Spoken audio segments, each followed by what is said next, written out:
I'm outside in a damn G, right outside, TT. Hey y'all, welcome and welcome back to my channel. So today we're going to be doing a breastfeeding 101 video. I'm going to basically be sharing with y'all some tips and tricks to help y'all increase your milk production and also maintain it. I know it can be kind of frustrating for moms, especially if this is your first go around breastfeeding, but I'm here to tell you, do not give up, keep on trying.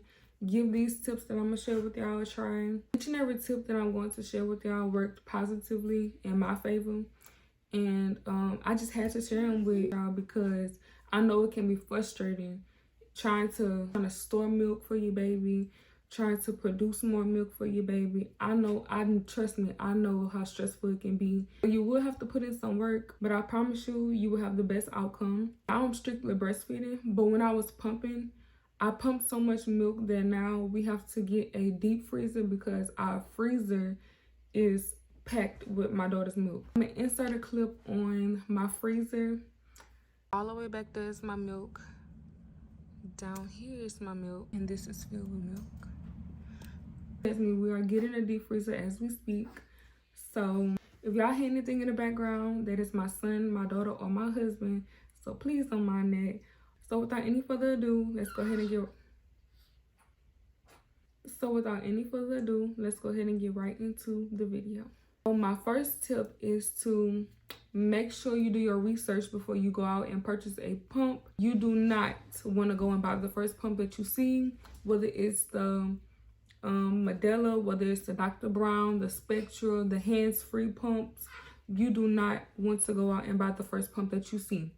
You need to research. You can go on Google, you can go on YouTube. Majority of the pumps have a different suction speed, so you do want to do your research on that.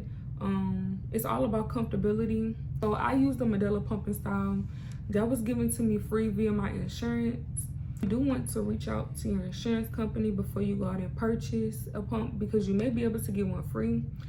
That was the mistake I made. Before I was given my free pump, I went out and bought a Dr. Brown's, and I am glad that I got the free one because if I was stuck with the Dr. Brown's, I would not have been satisfied. Tip number 2, latch your baby immediately after you give birth. If you're pumping, you need to pump immediately after you give birth. Majority of the times when you're in the hospital, they like to clean your baby up, and then they like to give you your baby to do skin to skin or whatever it may be. So I would say after they clean your baby up, after you get your baby, you need to latch your baby on immediately. The sooner you latch your baby on, the better. This is an important step because you need your brain to recognize and realize that you have delivered your baby and it's time for your body to start producing the milk to feed your baby. So tip number 3, you want to make sure that your baby is latching correctly. If you are having problems with your baby latching, then I recommend that you speak with a lactation nurse. They're really good about helping them majority of the time. Now, if you're pumping, it's really important for you to have the correct flange size. I believe the standard size flange that they give out in the hospital will either be a 21 or a 24. So you do not want to go off what they give you in the hospital. You need to figure out the size of your nipples. Flange sizes are important because whether the flange is too big or too small, you will be uncomfortable and in pain. So if you're in pain while pumping and you think it's because of the flange, maybe try lubricating it first. You can put coconut oil or you can use Lanolin from Medela. That is a good cream. You can rub it around your flange and your pump. If you're still having the same problem, even after you lubricate the flange, then you should probably look into a different flange size. When I first started pumping, I started out with a 21. It was so uncomfortable, so I figured I needed a bigger size. So I went up to a 24, and I still had the same problem. So I spoke with the lactation nurse, and she told me that I should go back to the 21. I still had the same problem. After buying so many flanges in different sizes, I realized that I am a size 15. So I said that to say it is very important for you to know your nipple size because you need the correct flange in order to empty out your breast, because the key to producing more milk is emptying out your breast. So tip number 4, you need to pump every 2.5 to 3 hours, totaling 8 to 12 pumps a day, even throughout the night. If your milk supply is low, you need to try not to miss not a single pump.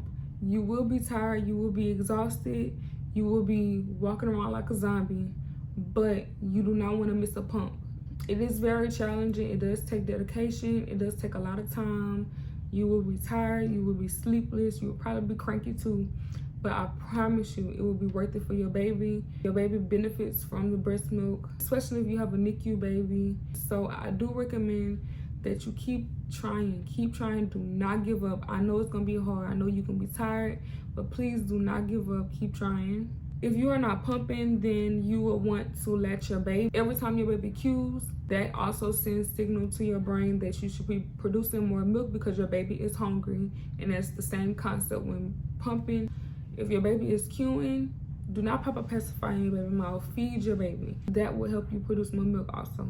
So tip number 5, so when you're pumping and you're on the go, it is more convenient for you to have extra materials like flanges, bottles, breast milk bags, especially throughout the night and on the go, so that you won't have to clean them every single time you pump.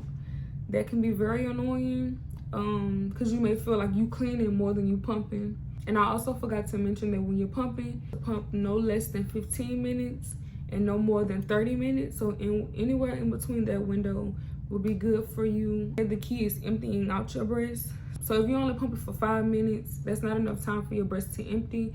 Even your baby doesn't eat for 5 minutes and it's full. And if you're pumping for too long, you can ultimately irritate your areola and your nipples. So you do not want to pump too long. It's very uncomfortable. No less than 15 minutes and no more than 30 minutes. So my next tip would be to make sure you get rest in between pumping sessions. Time will go by fast when you're pumping like that. You'll look up and you'll be like, oh my God, I just pumped, but it's time for you to pump again. So make sure you're resting in between pumping sessions, resting when your baby resting.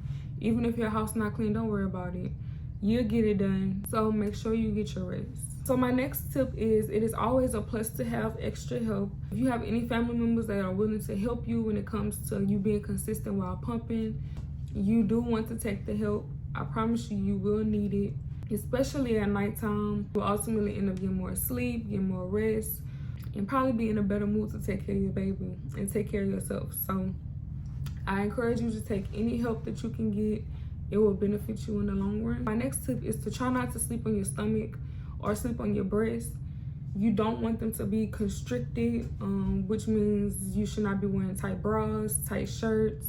You want something that'll just hold them in place but not smother and smush them.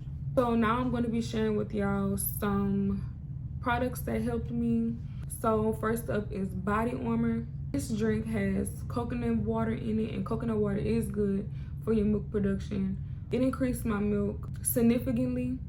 I use this app to track my milk production. The app is called Pumping Work. I track every time I pumped, for how long and how much. So the app does send you notifications on when it's time to pump or when you should be getting ready to pump. I would recommend you downloading that app. That app really helped me to be able to pinpoint what I ate to increase my milk. I was also able to pinpoint when my milk decreased on days such as when I did not get enough rest. So I do recommend you getting enough rest. You do need sleep. You do need to eat meals. For me, breastfeeding made me a lot more hungry. You need to drink water, and the Body Armor does help you to stay hydrated because of the coconut water that is in it. The next product that helped me increase my milk was oatmeal. This is my second go around breastfeeding, and postpartum, both times I literally crave oatmeal. I could eat oatmeal all day. I would eat 2 packs in the morning and my milk would significantly increase, and I was able to maintain it with the oatmeal also and with the Body Armor together. My last product is Rice Krispie treats. So the nurse told me that I should try eating Rice Krispie treats. I was already craving it. It was crazy because the day before I went to the vending machine and I got me a Rice Krispie treat. So when she came in the next day and told me to eat a Rice Krispie treat that would help you produce more milk, I tried it and I guess it worked. So it's some kind of science behind it. that is all for today's video. I hope I was able to help out at least one mom. Y'all saw my freezer, so y'all know I am not lying. If y'all found this video helpful, please share with any other moms that is breastfeeding or planning to breastfeed. Make sure y'all like this video, subscribe to my channel, and I will see y'all in my next video. Bye.